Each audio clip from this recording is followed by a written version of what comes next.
Els fons arenosos són aparentment un desert, monòtons i pobres en vida. Les comunitats no són aquí tan riques i variades com els fons rocosos, però en realitat moltes espècies s'han adaptat a viure amagades davall l'arena, on passen la major part del dia. Són d'hàbits nocturns i és durant el vespre quan surten a cercar aliment.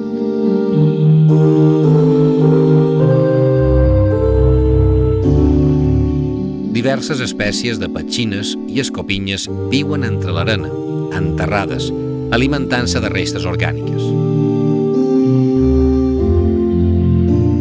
A zones de poca fondària també s'hi troben petits crancs ermitans que habiten les clòsquies de les pades i els caragolins.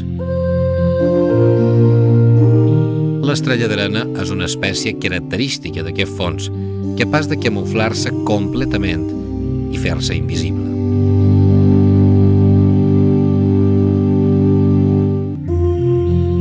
Un altre equinoderm, l'holotúria, ingereix arena per alimentar-se de les restes orgàniques.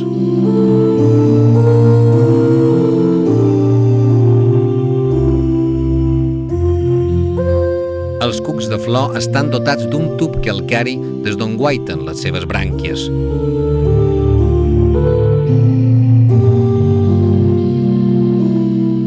Altres invertebrats es fixen a l'arena i estenen els seus tentacles per capturar aliment.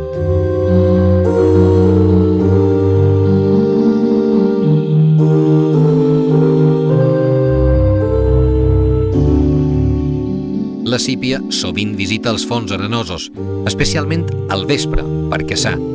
És capaç de canviar de color i adquirir la mateixa tonalitat que l'arena. També el pop troba aquí el seu territori de caça.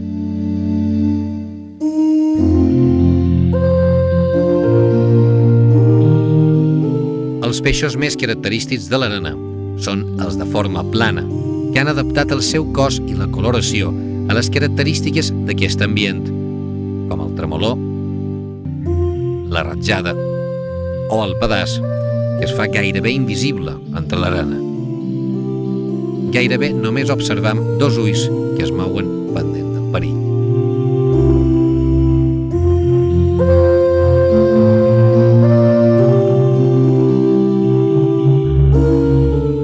El surer cerca l'aliment entre l'arena.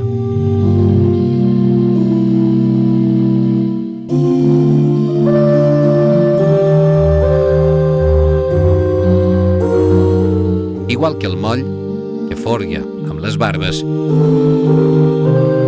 i el marbre, que sol formar petits grups.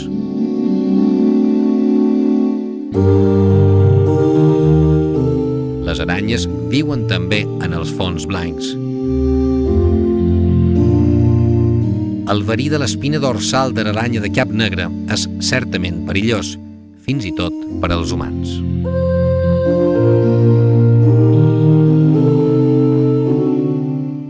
Una espècie molt apreciada pels pescadors té aquí el seu hàbitat, el raó.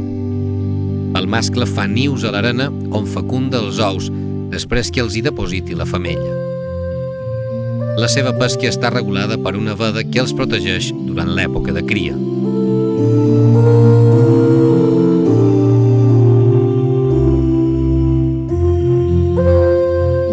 La vegetació és en general pobra als fons d'arena.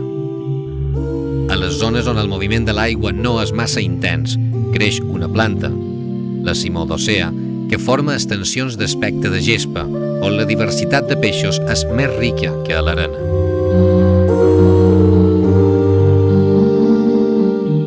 Un dels més vistosos és l'ase, també anomenat xoriguer.